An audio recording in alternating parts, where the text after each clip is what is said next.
Welcome back to the Temple of Tones with your host, Indie Comics Jones, and this is my second attempt at this video. This is episode 6. If you're just joining the series, welcome for the first time. I'm trying to get better at these. I think I have improved with each episode, so please bear with me. Keep checking back, see if I get better and better. I'm assuming I am. Okay, this first, we're going to talk about DCeased, the Unkillables, but first I'd like to go to my Department of Corrections and Retractions level. Episode 4, I talked about The Boys, the story by, Garth Ennis, and I had mentioned the main character, Billy Butcher, was Irish or Scottish, but it turns out he's actually English. And he's from East London, which is the rough and East End of London, as I call it. And if you remember the Pet Shop Boys song, West End Girls, they were with the East End Boys, and the West End Girls were West End. I've been to London, and West End is much, much nicer than East End. So that said, I also want to mention that I did not mention the publication on that. It was a Dynamite publication originally. It started out under Wildstorm, the DC imprint, but at some point they separated from there and Dynamite picked them up. And actually, Garth Ennis said that he was kind of happy about that because it gave him more freedom to do more different things than he would have under the restraints of DC's parent company. So, with that said, this is another DC book here. DCeased Unkillables is number 3 of a 3-part arc, and it follows up to the last year's DCeased line. And I've been enjoying this very much so. This is the last one here. And one of the things I want to mention too is I'm not sure how this virus has started because they don't really go into it at all in this arc, and I didn't read the original DCeased. I'm kind of interested to go back. But it made me more immersed in it, because there's this mystery of what's going on here, and I don't know what's going. It's almost like you walked out your front door and there were zombies running around, and you would know why it's happening. So it actually made it more immersive for me. The cover work here is by Howard Porter and Tomu Mori. Shows a zombie Wonder Woman taking down Red Hood, Jason Todd's character. And she's got the mask in one hand. She's demasked him. Just to let you know, and this is very typical what I find in comics, this scene does not occur in the comic at all. In fact, there is no... Wonder Woman and Red Hood do not get this close at all throughout the whole comic. So I think it's just they're told the characters to do, and they just do it, I guess. I'm not sure how editorial board figures that out, but this seems like a rushed comic, very, very rushed. Unfortunately, I was really enjoying the first 2, and this one seemed like the dialogue was more rushed, the storyline's more rushed, the art is definitely not that good. It's the same artist. We got for the writer it's Tom Taylor, the artist is Carl Mostert, and then he's got a couple pencilers there, Scott and Edwards. And the colorist, I can't think of his name, it's there, Locus, I don't know, that's how you say it. All right, and it starts out there, they were at the orphanage with all these kids, protecting them. It's just a couple left now. They're all kind of getting picked off, and Bane had just gotten turned into a zombie, and he's leading another pack of zombies through the wall. They have broken through back into the orphanage, and so James Gordon and Slade Wilson are kind of like the father figures here in this, and they're the ones that are kind of calling the shots. More James Gordon, I would say, is kind of the leader of this band. Even there's some criminals left, or villains, super villains left too. And the super villains have grown attached to the kids of this orphanage, and there's 41 kids.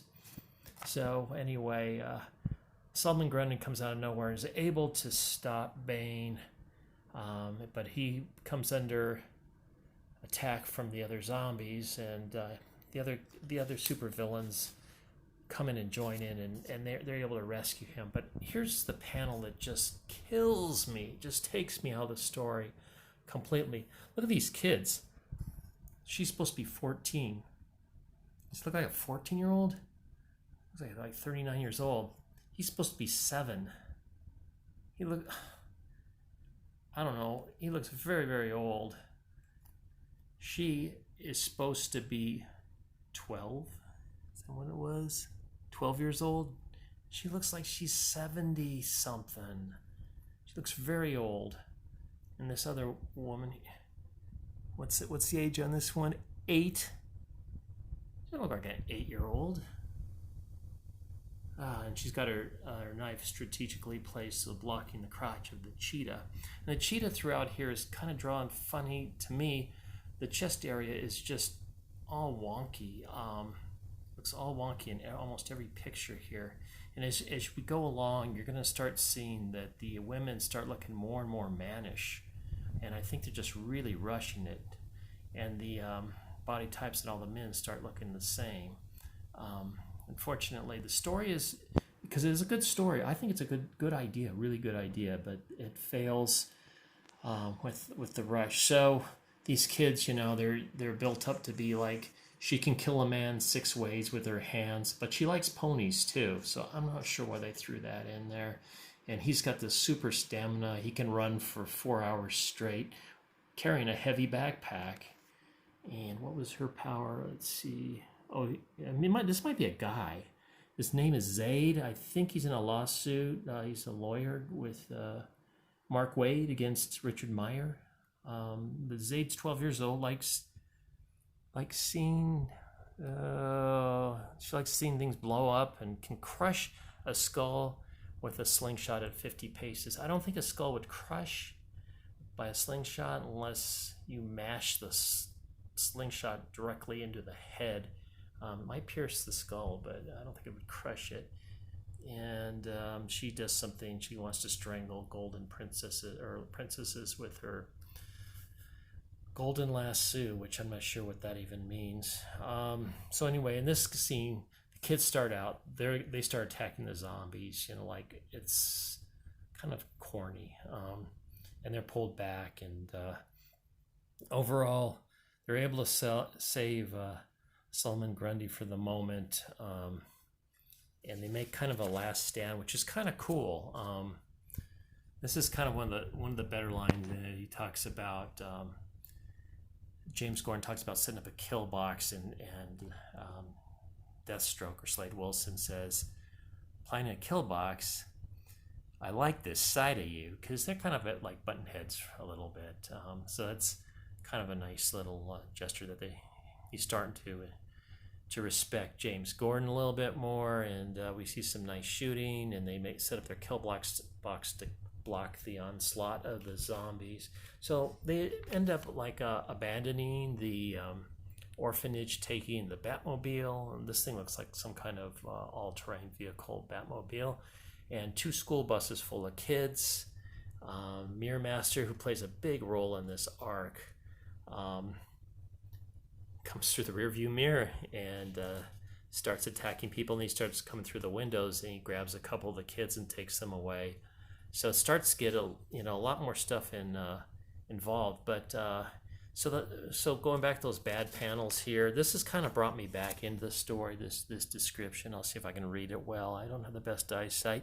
It says 1 Batmobile, 2 buses, 41 children, 6 supervillains, 3 anti-heroes, 1 actual hero, 1 police commissioner, 1 dog, all out in the open in the middle of an unliving Armageddon.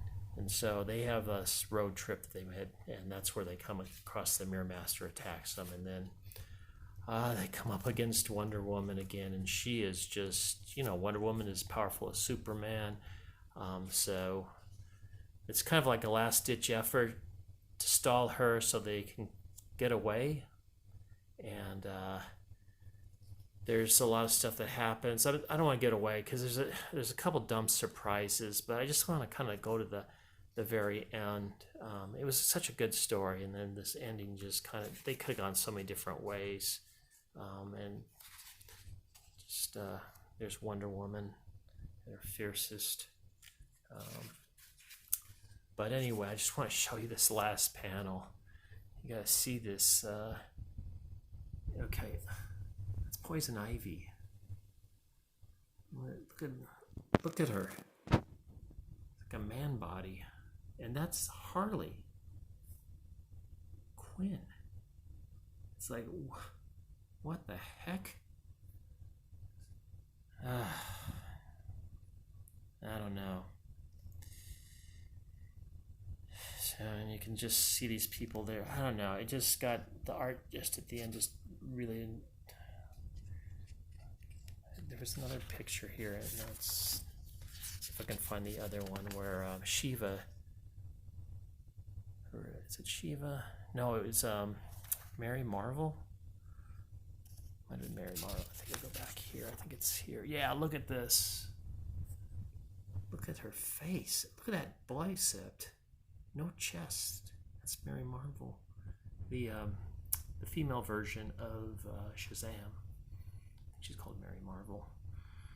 Anyway, pretty good story up until the end, unfortunately. But oh well. It just felt really rushed, and I think if they had more people maybe taking a look at the story and kind of given their input, it would have gone better. But unfortunately, the other thing, they have an ad for Doomsday Clock Part 2. I'm assuming this is the trade paperback, the second 6 issues. And I read the whole thing, and it was a major disappointment. I just kept going. I was going, why am I doing this to myself? I didn't enjoy it. I think issue 7 I liked out of all of them, and issue 1 was kind of intriguing, but I kept waiting for it to get better and better, and it just never did. And so that's another one that you might want to avoid. It's not, to me, it's not Watchmen. It's not at all. It's just using some of the costumes. But that's the way it goes now these days. Anyway, that'll do it for tonight. If you subscribe, great. I don't mind if you don't. I know you probably have a million subscriptions out there anyway. But I hope you enjoyed this, and it kind of gave you a little glimpse of Unkillables. I did 2 other episodes with 1 and episode 2 as well, so take a look at those as well. I actually thought the storyline going in those was better than this one, but this does have its moments. So long for now. From the Temple of Tomes, this is Indie Comics Jones signing off. Booyah.